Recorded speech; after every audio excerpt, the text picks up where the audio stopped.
we always talk about the fall of Rome, right? But what if we go a step further? What if Rome never rose in the first place? No empire, no Caesar, no Colosseum, nothing. It's a wild thought. And it doesn't just tweak history, it completely rewrites the world as we know it. So yeah, let's dive into that. Just try to picture it. A world where those famous seven hills of Rome are, well, just hills. No republic, no empire, no Caesars, no legions marching across the continent. It's a total blank space where one of the most powerful civilizations in history is supposed to be. And to really wrap our heads around what that absence means, we first have to get a handle on the world that Rome did build, because only when you see what was there can you understand the massive hole it would leave behind. Okay, so what was the secret sauce?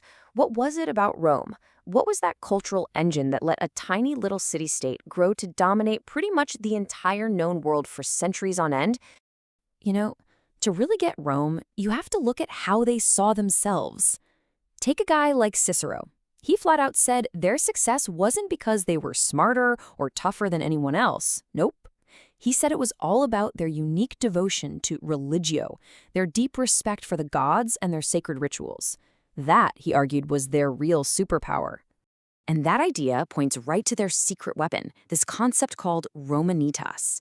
See, being Roman wasn't about your ethnicity or where you were from.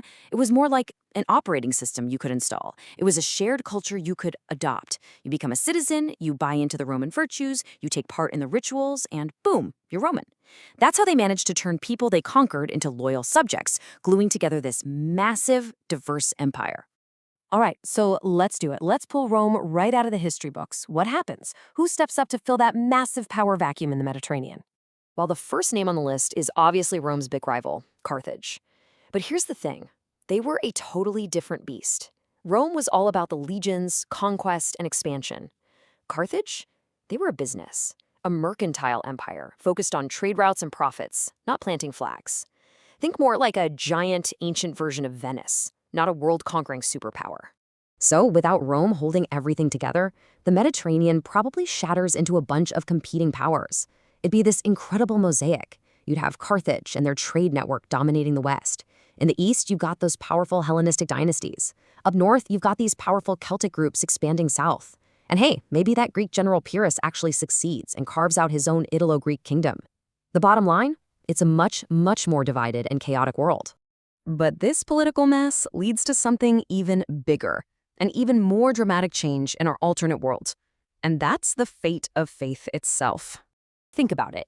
Christianity, as we know it today, is literally a product of the Roman Empire. And not because the Romans were early fans, far from it. It's because the empire was the internet of the ancient world. All those famous Roman roads, the safe shipping lanes, the common languages like Latin and Greek, that infrastructure is exactly what allowed a tiny, obscure sect from the Middle East to go viral and become a global religion. So, what happens when you pull the plug on that network? How does a new faith possibly spread across a fractured world full of different languages, hostile borders, and constant warfare?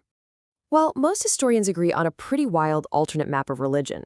Christianity, it probably stays a small regional faith stuck in the Middle East.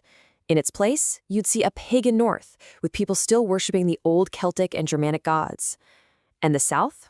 Without a powerful Christian Rome to act as a buffer, Islam would likely spread through those Carthaginian trade routes, taking root all across southern Europe, Spain, France, Italy, you name it.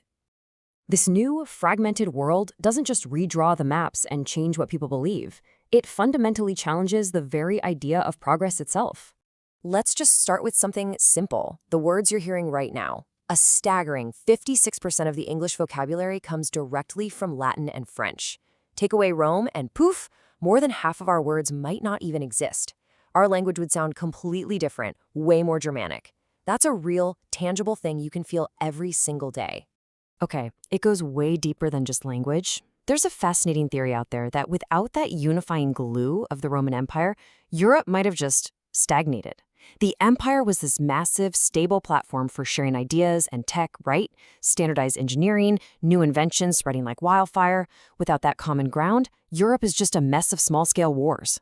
Maybe the scientific revolution never happens. And if that doesn't happen, then the technology that defines our lives, from steam engines all the way to the smartphone in your hand right now, might never have been invented at all. Just think about that for a second. So, if Europe isn't the engine of innovation and power, where does the world's center of gravity move to? Well, here's the kicker. It doesn't move. It just stays where it always was.